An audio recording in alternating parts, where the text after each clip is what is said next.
चालबाज बहू। लुधियाना की रीटा की जिंदगी बड़े ही मजे से गुजर रही थी। आस पड़ोस से लेकर नाती रिश्तेदार सभी रीटा को बड़ा मानते थे। वो सबकी पसंद नापसंद का ख्याल रखती। अरे बहन, ये लो कढ़ी बनाई थी मैंने, सोचा तुम बीमार हो तो तुम्हारे घर के लिए भी बना दी, खा लेना। सभी रीटा की तारीफ करते हैं। रीटा की ममेरी बहन कहती है, रीटा तुम्हारा लड़का तो बहुत बड़ा हो गया है, उसकी शादी की नहीं सोची? सोच तो रही हूँ, लेकिन ऐसे लड़के से कौन शादी करेगा जो कमाता धमाता ही नहीं है। ये तो है, तू उसे समझाकर किसी काम पर क्यों नहीं लगाती? अरे क्या करूं बहन, समझाती तो बहुत हूँ लेकिन समझता ही नहीं। किसी तरह कहीं काम पर लगा भी दो तो 2-4 दिनों में ही काम छोड़कर वापस आ जाता है, कहता है खुद का काम करना है। अगले दिन रीटा का बेटा मयंक कहता है, माँ ये नेहा है, मैं इससे प्यार करता हूँ और इसी से शादी करूँगा। अब लेकिन नेहा बेटा, ये तो काम ही नहीं करता, तुम खाओगी क्या? माँ जी, आप जो खाएंगी वही मैं भी खा लूँगी, लेकिन शादी तो मयंक से ही करूँगी। रीटा नेहा और मयंक की शादी करवा देती है। हे जी देखिए तो, ये हमारा भाग्य है कि शहर की इतनी प्यारी पढ़ी लिखी लड़की हमारी बहू बनी। हाँ रीटा, सही बोल रही हो, वरना कौन बिना काम धाम के लड़के से शादी करता है। नेहा सारा दिन घर में रहती और सास को देख देख कर जलती कुड़ती रहती। अरे नेहा, तू तो बहुत लक्की है जो इतनी अच्छी सास मिली, माँ की तरह तेरा ख्याल रखती है। नेहा बिना मन के हंसकर निकल जाती है। आए दिन नेहा को उसकी सास की तारीफ सुनने को मिलती। मयंक, तुम्हारी मम्मी बहुत चालाक है, सबको सम्मोहित करके रखी हुई है। कोई मुझसे पूछे कितनी झूठी औरत है तुम्हारी माँ। अच्छा, कैसी, क्या झूठ बोल रही थी? अरे जिसे देखो वो कहता है तुम किस्मत वाली हो कि अच्छी सास मिली। क्या तुम लोग किस्मत वाले नहीं हो जो मैं मिली तुम लोगों को? अरे लेकिन यहाँ तुम्हें तो कोई जानता नहीं ना, तुम्हें तो लोगों को समझाना पड़ेगा कि तुम भी उतनी ही अच्छी हो जितनी की माँ है। उतनी? ना जी ना, मैं तो उनसे कहीं ज्यादा समझदार और गुणी हूँ। नेहा अपनी माँ को फोन कर सारी बात बताती है। अरे देख, तुझे सबके सामने अपनी सास को गलत साबित करना होगा। अगले दिन नेहा हाथ में टूथपेस्ट लगाकर घर के बाहर खड़ी होती है कि पड़ोसन उससे पूछती है, अरे नेहा बेटा, क्या हो गया? ताई, क्या बोलूं मैं? मेरी सास से मत कहना ताई जी, मेरी सास ने गुस्से से जला दिया। मैं नहीं मानती, रीटा तो बड़ी ही भली औरत है। मेरा पति कोई काम नहीं करता ना, सारा सारा दिन ताने देती रहती है, कहती है तुझे खाना तभी दूंगी जब घर का सारा काम करेगी। पड़ोसन को नेहा पर तरस आ जाता है। वो सब जगह नेहा की कही बात फैला देती है। एक पड़ोसन दूसरी से कहती है, रीटा तो बड़ी ही खराब औरत निकली। हाँ हाँ, देखो तो कैसे बहू पर जुल्म करती है। नेहा के घर रीटा की भाभी आती है। अरे मामी जी नमस्ते, कैसी हैं आप? मैं तो ठीक हूँ बेटा, कहाँ है रीटा, घर में नहीं है क्या? उसे तो मैंने कहा था कि मैं आ रही हूँ। अब क्या बताऊँ मामी जी, मुझे तो डॉक्टर के पास जाना था, लेकिन फिर भी मैं रुकी कि आपको घर आना है। मम्मी जी को तो कोई फिक्र ही नहीं है, तभी तो देखिए ना कि पता था आप आने वाली है, फिर भी चली गई घूमने। अरे ये तो बुरी बात है। अच्छा नेहा, मैं जा रही हूँ, रीटा आए तो बोल देना कि भाभी नाराज होकर चली गई हैं। रीटा वापस आती है तो उसे भाभी नहीं मिलती। अरे नेहा, तूने रोका नहीं मामी को, बोला नहीं कि मंदिर गई हूँ मैं? अरे मम्मी जी, मैंने तो उन्हें बोला कि आप बस आ ही रही हैं, लेकिन वो नहीं मानी और चली गई। मामी भी सभी रिश्तेदारों में रीटा की बुराई फैला देती है। अब जो रीटा सबकी लाडली हुआ करती थी, वो सबकी आंख में खटकने लगी। रीटा को समझ नहीं आता था कि जो पड़ोसी उसे हमेशा प्यार से बुलाते थे, वो उसके सामने आते ही दरवाज़ा क्यों बंद कर देते हैं। जो रिश्तेदार उसे इतना प्यार करते थे, वो उसे अब फ़ोन तक नहीं करते। एक दिन रीटा के पास उसकी भाभी का फ़ोन आता है। तू तो बड़ी हो गई रीटा। अरे ना भाभी ना, तुम तो माँ जैसी हो मेरे लिए, मायका तुमसे ही तो है, लेकिन तुम भी पता नहीं क्यों नाराज़ हो मुझसे। रीटा को उसकी भाभी सारी बात बताती है। रीटा उसे समझाती है कि कैसे वो नेहा बहू को बताकर वहाँ से गई थी। दोनों के बीच गिला शिकवा खत्म हो जाता है। रीटा समझ जाती है कि नेहा ने ही उसकी बुराई पड़ोसियों से भी की होगी। रीटा सबके घर जाकर बात करती है, जहाँ उसे पता चलता है कि नेहा ने ढेर सारी झूठी बातें कर रखी है। रीटा सोच लेती है कि वो नेहा को सबक सिखाकर ही रहेगी। नेहा, तेरे ससुर जी रिटायर हो रहे हैं, तो अब तू और मयंक कहीं और घर देख लो। अरे कैसी बातें कर रही हैं सासू माँ, ये तो कोई काम नहीं करते, हम कहाँ जाएंगे। तभी वो पड़ोसन आ जाती है। अरे नेहा, अच्छा ही तो है, तेरी ऐसी सास से छुटकारा मिल रहा है जो तुझे बात बात पर जला देती थी ना। घर जरा जल्दी खाली कर देना नेहा, मयंक से भी बोल देना। नेहा को समझ आ जाता है कि सास को सब पता चल गया है। वो उसकी पैर पकड़ लेती है। सासू माँ मुझे माफ कर दीजिए, मैं आगे से माथे पर काले रंग की बिंदी लगाए, काले जोड़े में अपने पल्लू से अपने मुंह को धत्ती फुफकार कर कर रोती चीखती औरतें छाती पीट पीट कर अपना शोक व्यक्त करती एक लाश को घेरे रो रही थी। रो रे, छाती पीटो रे, ठकुराया तेरी बेटी गई है, रोना कैसी माँ है रोती नहीं। ए ठाकुर साहब बोलो, कुछ तो बोलो था। अरे ऐसे बूथ बनकर रहेगी तो ये दर्द तुम्हारे सीने में ही रह जाएगा। रो रो कर इसे निकाल दे ठकुराइन।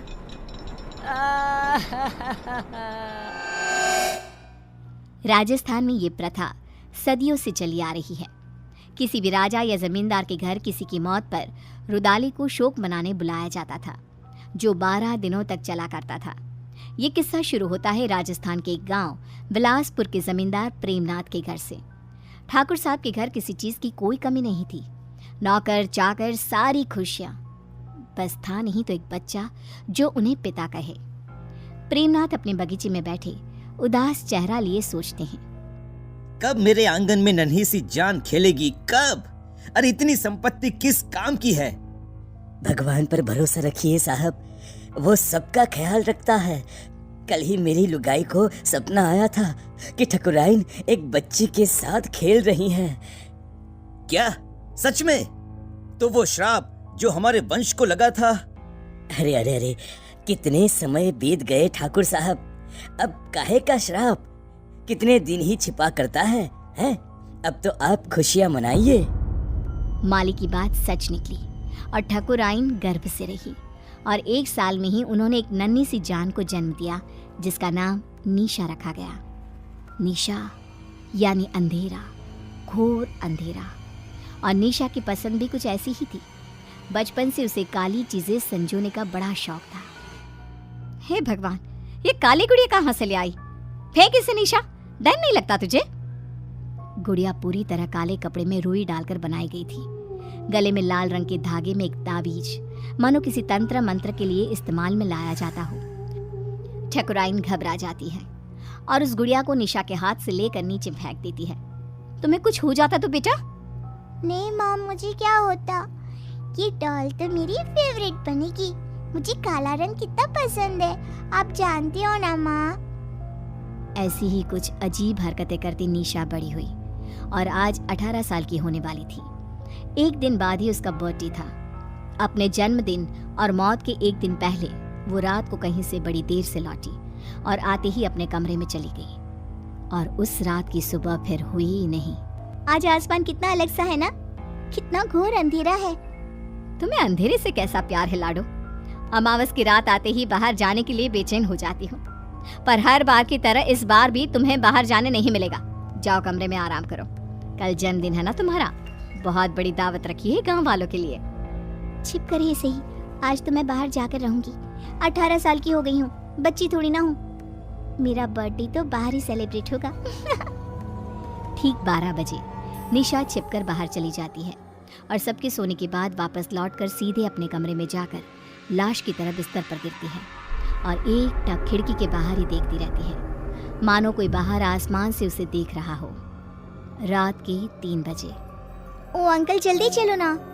निशा के आगे लाइन में लगा हुआ आदमी अपने हाथ को शरीर से अलग कर निशा के हाथ में देता हुआ कहता है, अरे परेशान कर दिया है, अब आगे वाला बढ़ता नहीं तो कैसे बढ़ूं मैं?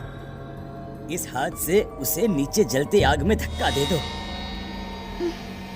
ये सब क्या है?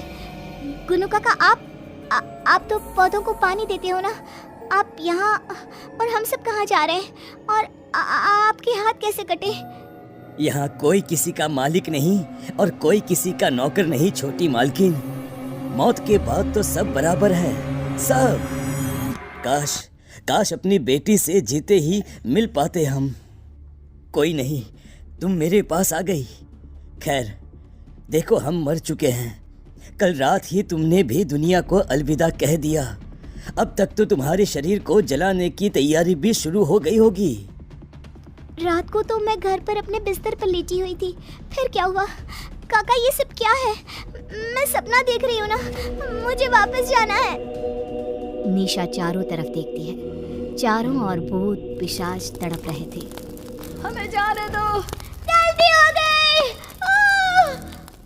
काका काका मुझे बहुत डर लग रहा है काका। कुछ आत्माएं स्वर्ग और नर्क के बीच में फंसी रह जाती है। ये वही दुनिया है, प्रेत लोग। अब पता नहीं कब तक यहाँ रहना होगा। काका मुझे बचा लो प्लीज। माली अचानक पीछे पलटता है और निशा को नीचे जलती आग में धक्का दे देता है।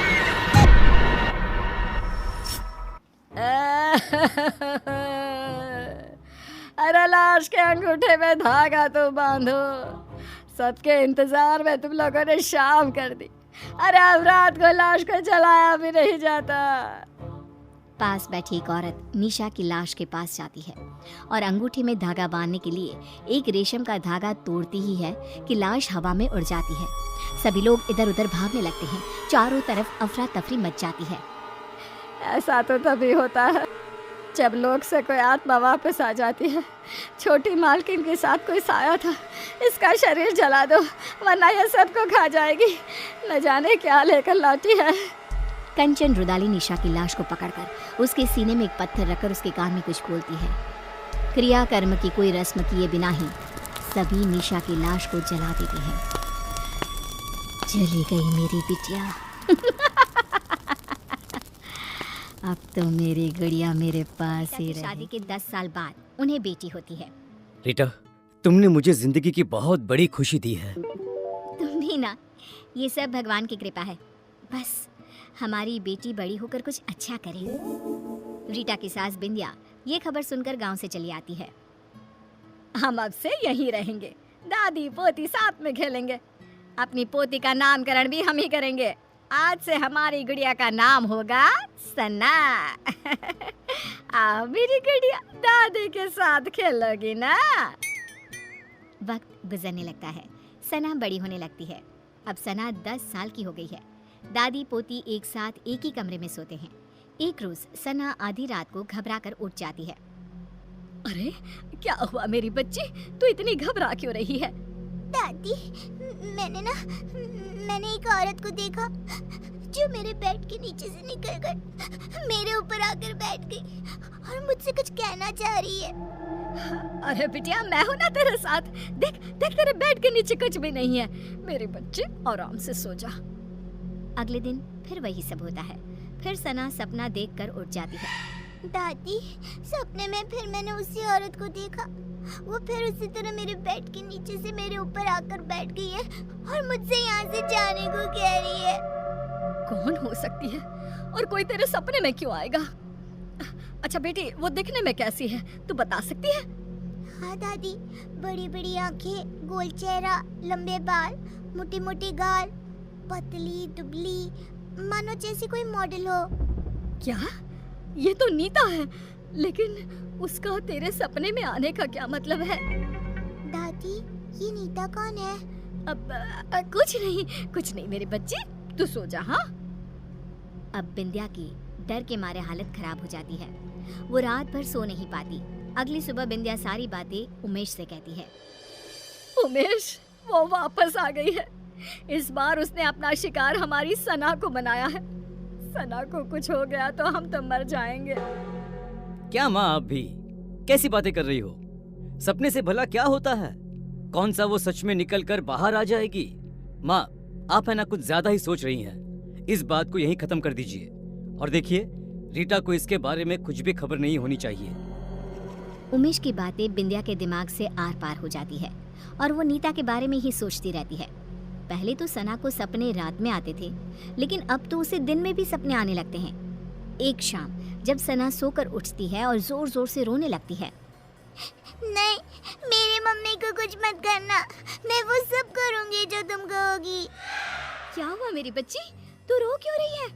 मम्मा मम्मा वो आपको मार देगी। वो रोज रात को मेरे सपने में आती है, कभी मेरे बेड के नीचे तो कभी मेरी अलमीरा के पीछे छिपी रहती है। क्या बोल रही है बेटा, मुझे कुछ समझ में नहीं आ रहा। कौन आ जाती है और मुझे क्यों कुछ करेंगे? मम्मा एक औरत मेरे सपने में आती है, मेरे बेड के नीचे से निकलकर मेरे ऊपर आकर बैठ जाती है और कहती है ये उसका घर है, वो आपको मार देगी क्योंकि आपने उसकी जगह छीन ली है इस घर में।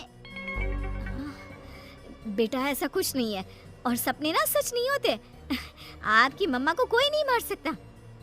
रिया सना को तो शांत कर देती है, लेकिन उसके दिमाग में ये सब चलने लगता है और वो अपनी सास को ये सब बताती है। ये सब मुझे पता है रीटा। तब तो आपको ये भी पता होगा कि वो औरत कौन है जो सना के सपने में रोज आती है, और आपने मुझसे ये सब क्यों छुपाया? हमें कुछ नहीं पता बहू, हमें तो लगा कि तुझे चिंता हो जाएगी, इसीलिए हमने तुझे नहीं बताया। सपनों का हकीकत का क्या मेल?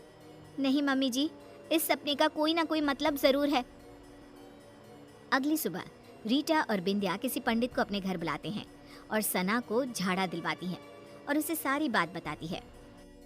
उस औरत की आत्मा भटक रही है और कहीं ना कहीं उस औरत का इस घर से कोई ना कोई संबंध जरूर है।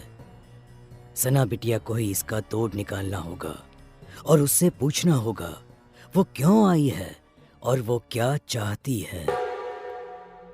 रीटा सना को समझाती है कि उसे उस औरत से सब कुछ पूछना होगा। जब सब सो जाते हैं और सना को सपने दिखने शुरू हो जाते हैं, तब वो देखती है कि अलमीरा के पीछे से वही औरत झांक रही है और पंखे के ऊपर आकर बैठ गई है और वो सना को दिख रही है। सना उठकर बैठ जाती है, तभी वो औरत उसका गला दबाने लगती है और कहती है, बोला था ना निकल जाओ इस घर से, ये घर मेरा है, नहीं गई तो दोनों माँ बेटी मरोगे मेरे हाथ से। कौन हो तुम? मुझसे और मेरी मम्मा से तुम्हारी क्या दुश्मनी है? इतने में ही सना डर से उठ जाती है और रोने लगती है। रीटा और बिंदिया उसके पास बैठी होती हैं। बेटा तूने उससे पूछा या नहीं?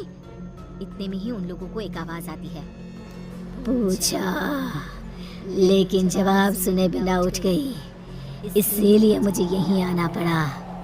जोरों की हवा चलने लगती है, कमरे का सारा सामान गिरने लगता है और एक औरत सबके सामने आकर खड़ी हो जाती है। तुम कौन हो? बिंदिया, तू नहीं जानती मैं कौन हूँ? तू बताएगी इन लोगों को या मैं बताऊं?